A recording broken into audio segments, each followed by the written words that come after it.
Welcome to African Voices. I'm Larry Midowo in Ogun State, Western Nigeria.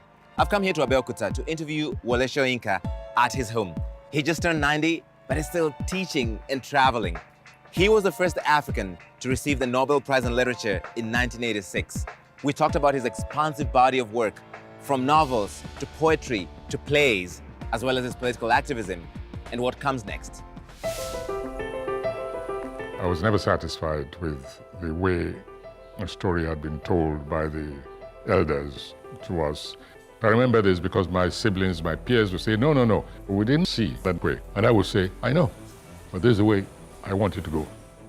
I am Wole Soyinka, playwright, essayist, novelist, poet, and activist. I hope through my work to make changes in society. Professor Wole Soyinka, thank you so much for talking to us. Pleasure. I know you don't make a big fuss about your birthday, but you just turned 90, which is a big deal. So I came all the way from Kenya to make a fuss. How does it feel? Well, that's the annoying thing, that I don't feel 90. I think I just have taken birthdays for granted. Usually what I do on my birthdays, I disappear into the forest. That's my normal way of spending birthdays.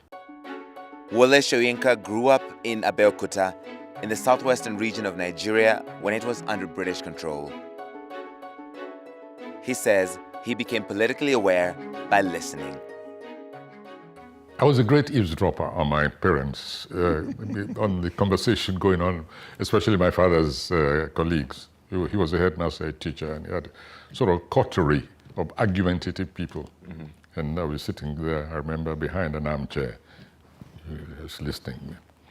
And so when the women rioted in this very town, Abeokuta, where we are now, my mother was involved in it. She was a lieutenant of Mrs. Ransom Kuti, Fela Kuti's, Anikulapo Kuti's mother. So as a child, when all the rioting was taking place, I became a courier between the various women's camps, passing messages.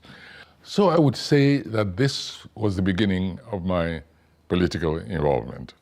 How old were you at that time? That's a very good question. I don't think I was more than 6. It was small enough to pass through the legs of the police who were guarding there. Seeing your mother involved in this political activism appeared to have planted the seed for your later work, mm-hmm. essentially your life's work. That's correct, absolutely right. And being actually within the environment of that struggle of militancy against an unacceptable situation.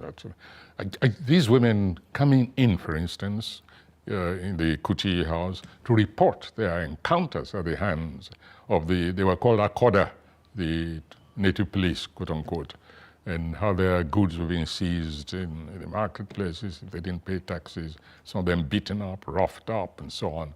I took the side of the women, in the most natural way. So that, yes, that's reflected in my writing, no question at all. While Nigerians struggled for independence, he found his love for poetry and theater in primary and secondary school. In his college years in Ibadan and later in Leeds, England, Wole immersed himself in Nigerian politics and attuned his dissident views. You were already, from an early age, a good writer. You were writing poems and plays. And why did you also decide that it was not just enough to write? You also had to be politically active. You had to raise your voice to injustices at great personal risk to you. Well, first of all, correction. I don't think I was a good writer at that early age, no. But I wrote a lot. I had this vocation, let's put it this way, however childlike it was, quite early, again, as a most natural aspect of my activities. Did I ever decide, deliberately to go into activism? I don't think so. I took what you might call a decision regarding my future career. But then I found I could not really abandon one for the other. But basically, I knew that I was more inclined towards the creative aspect. There's so many of us Africans who didn't live under colonization, and so we don't know what that was like. What was life then and compared to now? Oh, obviously at the time it was idyllic. Idyllic even though it was full of stress and struggle, but that kind of struggle made sense. You recognized it, the nature of it, the complexity of it, what things could be like if society evolved along the kind of discussions which we listen to from the adults. Now it's full of such complexities, such contradictions, such nuances which involve, unfortunately, life and death decisions. We didn't have all those in my childhood. So there was a sense of greater leisure, room for contemplation, for even dreaming. These days things happen so fast that I wonder if this young generation even has time to dream. Next, Wole tells me about the cost of his civil disobedience and how he feels about the motion picture it inspired. So that we can neutralize the so-combatants. Absolutely.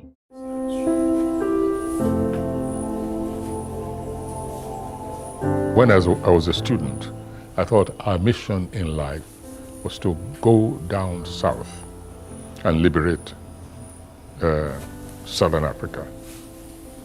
Before returning to Nigeria, we began to see that we'd better place our charity, the priority of charity, on the home front.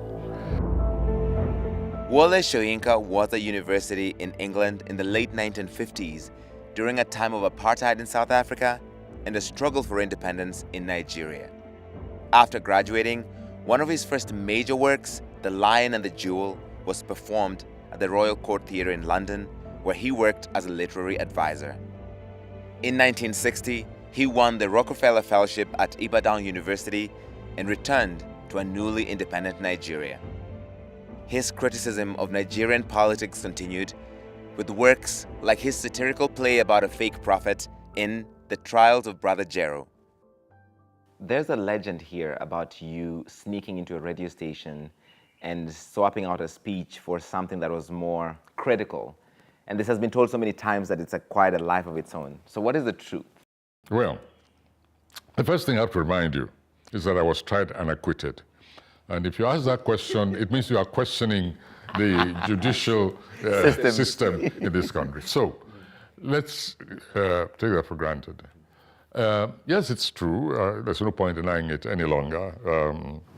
It's true that I felt compelled to stop the further broadcast of false results. I was part and parcel of the voting processes. I witnessed at first hand the destruction of polling booths, even the tearing up of results. I was in Ibadan at the time. My colleagues, myself, we saw all this going on. When I saw this oppressive regime about to reinstall itself, and it was the most cynical, people have to remember that, the most cynical regime, which went so far as to declare on radio at the time, and television had begun, to say that we don't give a damn if you vote for us. The angels in heaven are already here. So it was part of an ongoing struggle on so many levels. Yep, guilty, there was no alternative, I felt at the time. Later, Wole's actions would prove too much for the Nigerian government. So you went to prison for 27 months, including 22 months in solitary confinement. What did that feel like, just because you were agitating for what you felt was right? It was a very testing period for me, so it was not very easy. But in prison, I think one of the most cunning category of humanity that I've ever encountered is the prisoner. Why? The prisoner has to survive. So it's a survival test. It's not a question of self-advancement. So I began recollecting those formulae in geometry, trigonometry, which I had hated. I began pulling them back and making calculations on the ground. And I, believe it or not, I rediscovered the theory of permutations and combinations. In prison? In prison. So the math you had hated in school helped sustain you? It became one of my sources, the major one. Wole tells me he wrote his famous prison notes in isolation using meat bones, handmade ink, and toilet paper. It recounts his political activism and imprisonment for an alleged link to the Biafran army at the height of the Nigerian Civil War. When a people have been subjected to a degree of inhuman violation... That memoir, called The Man Died, was adapted into a film this year. But how did you feel turning that dark period into something people can watch? Let me put it this way, turning anything in my life into something other people can watch pains me. I mean, makes me, I don't mean physical hurt, it makes me extremely uncomfortable. Why? I have no idea. For me, it's just,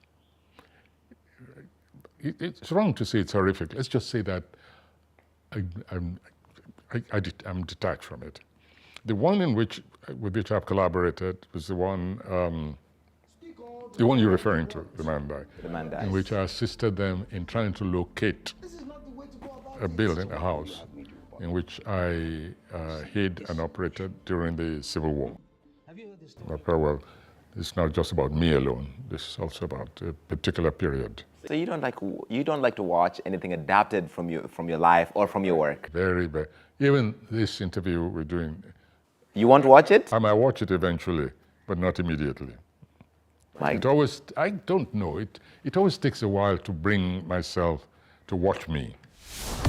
Next, Wole tells me about his bittersweet reality after receiving the Nobel Prize in Literature.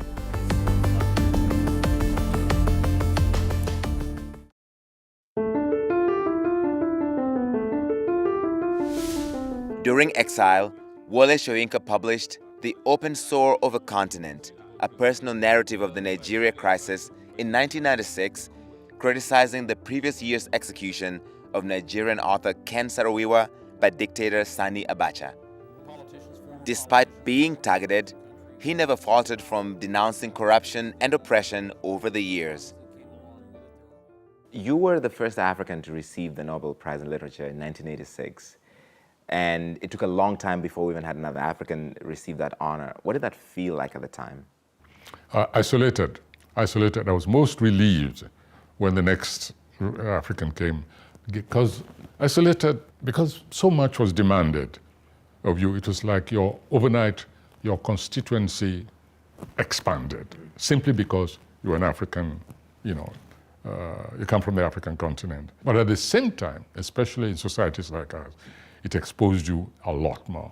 I always remind people that one of the most brutal, certainly the most brutal, not one of the most brutal dictators we ever had here, Sani Abacha, would have gone to his grave a happy man if he'd hanged a Nobel laureate, if he'd been able to put on his CV that I hanged a Nobel laureate. As it is, he had to be content with hanging an activist, a writer, and his 8 companions, Ken Saro-Wiwa I'm referring to. So it exposed me to very great dangers, because I refused to back down on my beliefs, on my activities, simply because I'd become a Nobel laureate. You're still a thorn in the flesh of the political class, whether it's in your books, in your writing, in you're speaking out constantly. Why? Last time I was asked this question, the answer which I gave, because the answer always varies, I would say that, well, it must be something which I ate or drank as a child when nobody was looking. And that's the most recent explanation. If you ask me tomorrow, I might have a different one. I think that secretly I'm a glutton for tranquility, for peace of mind, really, a closet glutton. And to arrive at that space of tranquility, I have to do certain things. To be able to be totally at peace in there, feeling fulfilled in there, but simply because I'm aiming for that space where they're at peace internally. That's another explanation, yes.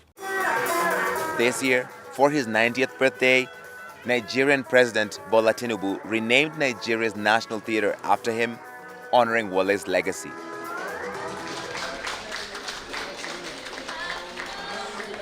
While his town of Abeokuta celebrated his contributions, supporting young critical thinkers through the Wole Soyinka International Cultural Exchange Project.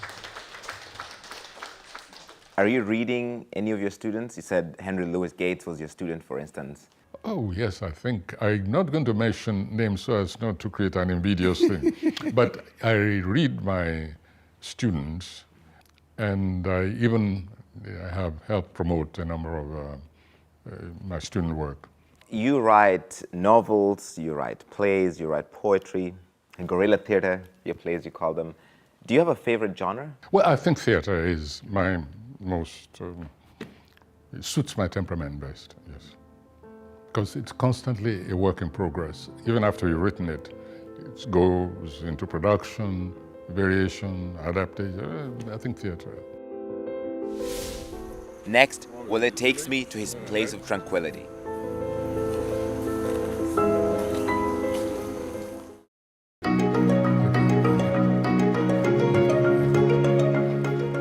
So even the corridor has artwork everywhere. Yes, well, most of these are modern, Right. whereby young carvers in the, Right. but in the tradition. Your house here in Abeokuta is like a museum come art gallery. What is the story behind all these pieces around us? I think they're an expression of substitution sometimes.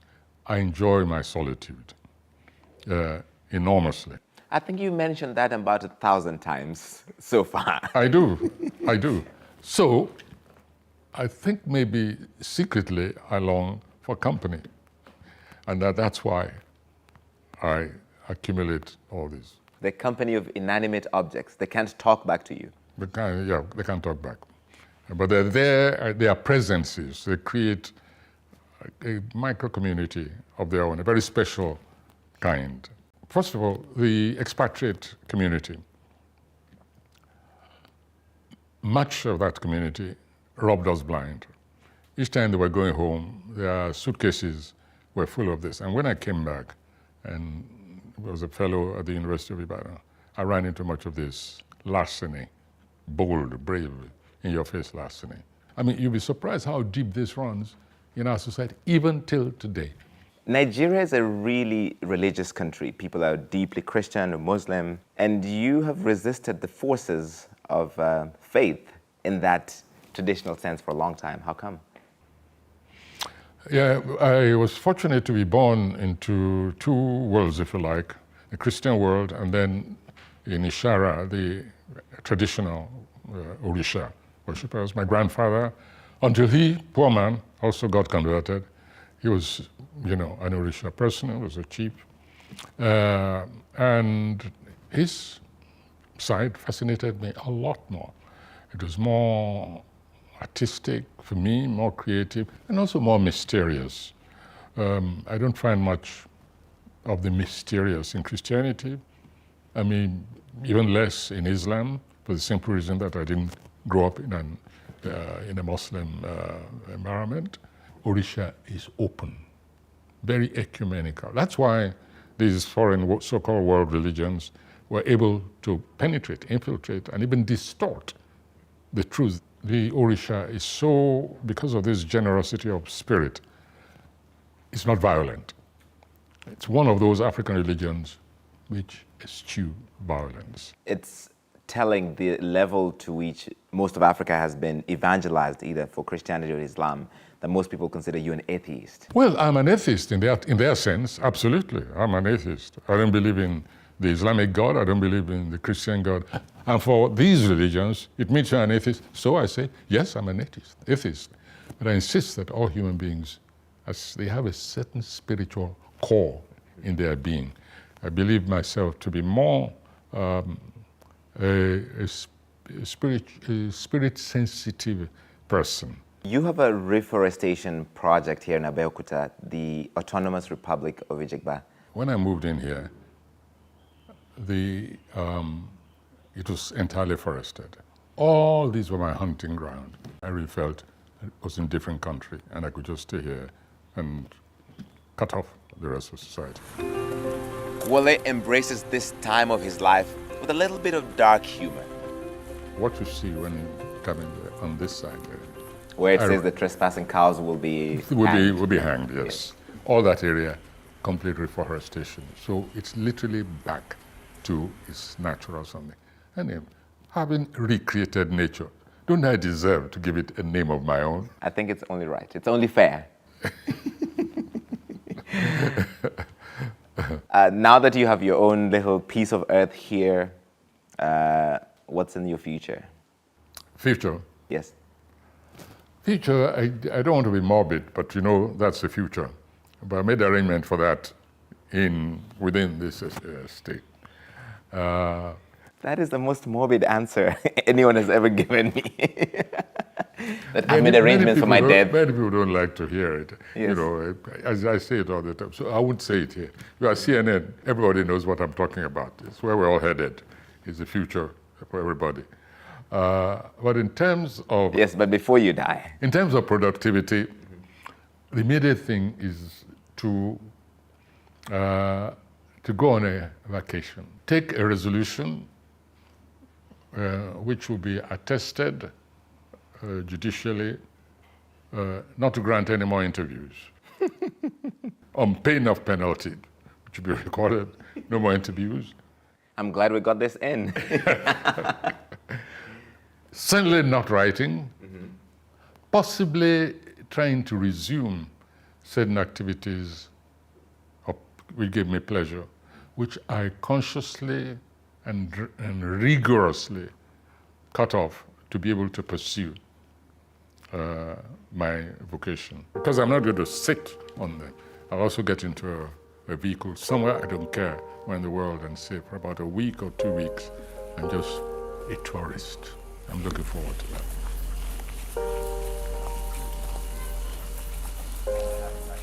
And that's our show. Thank you so much for watching. All our shows are on our website, so you can binge watch all of them. The website, cnn.com/African Voices, and keep up with us on our social media.